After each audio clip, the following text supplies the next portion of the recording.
नमस्कार, मैं हूं आपके साथ नम्रता। वसुधैव कुटुंबकम की थीम वाली G20 शिखर सम्मेलन दुनिया के लिए एक मिसाल है। पीएम मोदी ने बता दिया कि भारत की ये थीम दुनिया को डरा रहे तनाव, ध्रुवीकरण और युद्ध का जवाब है। जब पूरे विश्व में टकराहट अपने चरम पर है तो हम भारत मंडप से शांति का पैगाम देने जा रहे हैं। भारत पश्चिमी देशों के प्रतिबंधों के बावजूद रूस से तेल खरीदते हुए भी अमेरिका, ऑस्ट्रेलिया और जापान के साथ क्वाड समूह का सदस्य बना हुआ है। चीन के साथ सीमा पर तनाव के बावजूद ब्रिक्स और शंघाई सहयोग संगठन का भी हिस्सा है। G20 समूह की अध्यक्षता करते हुए हम वैश्विक राजनीति के पथ प्रदर्शक की भूमिका में हैं। आपस में उलझे ध्रुवों को एक मंच पर बातचीत करवा रहे हैं, संतुलन बनाए रखने में जुटे हैं, दुनिया को बदलावों के लिए तैयार कर रहे हैं। यही तो हमारा भारत है। बीजेपी के राज्यसभा सांसद डॉक्टर सुधांशु त्रिवेदी से जानिए भारत क्या है, और फिर आपको G20 समिट की थीम भी पता चल जाएगी। No, it's more finer than that. तो पूछता है कि स्पिरिचुअल से ज़्यादा फाइनर क्या है, तो कहते हैं कि स्पिरिचुअल से ज़्यादा फाइनर इसलिए है कि जैसे दो न्यूक्लियस जब एक दूसरे से मिलते हैं, न्यूक्लियर बम का जो फार्मूला है उसमें दो न्यूक्लियस मिलके हाइड्रोजन के दो मिलके हीलियम बनाते हैं, उसी से सूर्य बनता है, तो एक प्रचंड विस्फोट होता है और इस कारण से वो रेडियो एक्टिव वेव्स उस क्षेत्र में विद्यमान हो जाती हैं। वैसे ही उन्होंने कहा इस देश में हजारों वर्षों में हजारों लोगों ने अपनी आत्मा का परमात्मा के साथ फ्यूजन करने में सफलता हासिल की है और उस प्रचंड विस्फोट की तरंगें इस धरती पर विद्यमान हैं। आप जाकर इसको समझ पाएंगे, तब आप जान पाएंगे कि राष्ट्र क्या है और उसकी स्वाकी अनुभूति कर पाएंगे, अन्यथा बिल्डिंगें देख के चले आएंगे। इसलिए जब हम उस स्व के तत्व की बात करते हैं और वो कैसे संपूर्ण विश्व में स्थापित हो जाता है। जब भारत को स्वतंत्रता मिली तो जब सोमनाथ के मंदिर के निर्माण की बात हुई और सरदार पटेल ने क्या कहा कि जब जब भारत स्वतंत्र हुआ है तब तब सोमनाथ की अट्टालिकाओं ने गगन को छुआ है।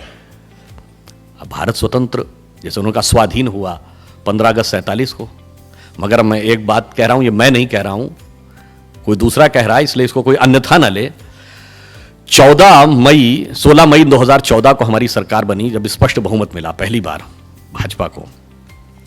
18 मई सन 2014 को संडे ट्रिब्यून ने इंग्लैंड में लिखा अपने आर्टिकल में कि 16 मई 2014 should be considered as the day in which British finally left India, क्योंकि उन्होंने कहा कि उसके बाद बहुत लंबे समय तक ऐसी विचारधारा का शासन रहा, ऐसी व्यवस्थाओं का शासन रहा जो ब्रिटिश कॉलोनियल लीगेसी का ही प्रतिनिधित्व करती थी। पहली बार एक ऐसे विचार के हाथ में सत्ता आई है जिसके ऊपर कोई ब्रिटिश कॉलोनियल लीगेसी का प्रभाव नहीं, जो अपने विचार और स्वभाव में पूर्णतः भारतीय है। इसलिए उन्होंने माना। और देखिए जब ब्रिटिश फाइनली लेफ्ट हुए तो क्या हुआ, सोमनाथ बना था 1948 के पास, और फिर जाके काशी विश्वनाथ का कॉरिडोर बना, फिर श्री राम जन्मभूमि की पताका लहराई। और यहां पर मैं यह भी कहूं कि जब काशी विश्वनाथ का कॉरिडोर हुआ जिसका प्रधानमंत्री जी ने उद्घाटन किया, बहुत से लोगों ने कहा क्या आवश्यकता थी इसको बनाने की, इस चीज से देश का क्या लाभ है। देखिए जब आप सोमनाथ में अपना सर श्रद्धा से झुकाते हैं तो वो श्रद्धा भाव काशी विश्वनाथ से स्वयं जुड़ता है। तो जब सोमनाथ बने थे तो काशी विश्वनाथ बनना ही था। और इतना ही नहीं, जब आप काशी विश्वनाथ में अपना सर श्रद्धा से झुकाते हैं तो उत्तर में अमरनाथ के साथ भी भावना वैसे ही जुड़ती है, दक्षिण में रामेश्वरम के साथ भी जुड़ती है। G20 की बैठक भारत के लिहाज से कई मायनों में महत्वपूर्ण है, लेकिन अभी भी लेफ्ट, जेएनयू गैंग और विपक्ष को पीएम मोदी की यह सफलता चुभेगी जरूर। तो ऐसे लोग जान ले कि भारत भाषा का जनक रहा है, तो फिर जब बातचीत होगी तो अच्छी ही होगी और शांति के समझौतों वाली ही होगी।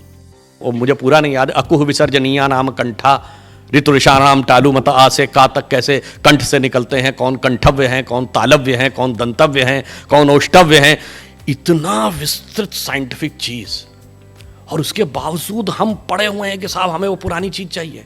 जैसा मैंने एक बार पहले भी ये बात बोली थी कि मैं किसी भाषा के विरोध की बात नहीं करता हूं। आप आंख बंद करिए और 4 लोग आपके सामने अंग्रेजी बोले, 3 लोग, एक कश्मीरी या पंजाबी हो, एक बिहारी हो और एक तमिल या केरलाइट हो। आपको आंख खोलने की जरूरत नहीं, आप बता देंगे ये तमिल बोल रहा है, ये बिहारी बोल रहा है और ये कश्मीरी बोल रहा है, क्योंकि एक्सेंट का प्रॉब्लम है, साइलेंट का प्रॉब्लम है, अनसाइंटिफिक लैंग्वेज है। मगर आप आंख बंद करिए और एक संस्कृत का श्लोक बोला जाए तो आप नहीं बता पाएंगे कि तिरुपति बालाजी में बोला जा रहा है, कि कामाख्या में बोला जा रहा है, या वैष्णो देवी में बोला जा रहा है। यह है भाषा की वैज्ञानिकता। इसके बावजूद हमारे दिमाग में यह भर दिया गया, जबकि आई भी हम ही से। सीखा भी हमसे। और ये हम नहीं कह रहे हैं, ये तो विलियम जोन्स ने कहा, Sanskrit is the mother of all the languages. इसके बावजूद हमसे कहा जाए, वैज्ञानिक भी हमारी भाषा ज्यादा, व्यवस्थित भी हमारी भाषा ज्यादा। और अब आप कहेंगे चलिए थी, हम आगे क्या करें। कुछ लोग अपने जो हमारे जो बाएं हाथ से इतिहास लिखने वाले लोग हैं, वो लोग ये कहते हैं ना कि साहब ये सब था तो हम बताइए आगे। मैं बता रहा हूं आगे क्या है। अगर हम सब लोग, हमारे बच्चे आने वाले टाइम में इस पर रिसर्च करें, बताइए आज सारी टेक्नोलॉजी डिजिटल प्लेटफॉर्म पे है। डिजिटल प्लेटफॉर्म की टेक्नोलॉजी बाइनरी सेटअप पे चलती है, 0101। जो 0101 पे चलती है तो एक ऐसी लैंग्वेज जिसमें मात्रा पाई नाम की चीज नहीं है, डिस्क्रीट नंबर्स हैं, ABCD।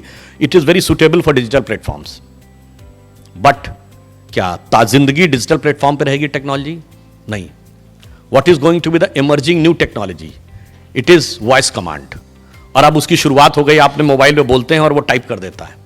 अब जो जो वॉइस कमांड की टेक्नोलॉजी आगे बढ़ती चली जाएगी, वैसे ही फोनेटिक्स का इंपॉर्टेंस बढ़ेगा, उसकी सोनोग्राफिक रिसर्च होगी, उसके साथ साथ उसके जो एकॉस्टिक इफेक्ट हैं उस पर रिसर्च होगी।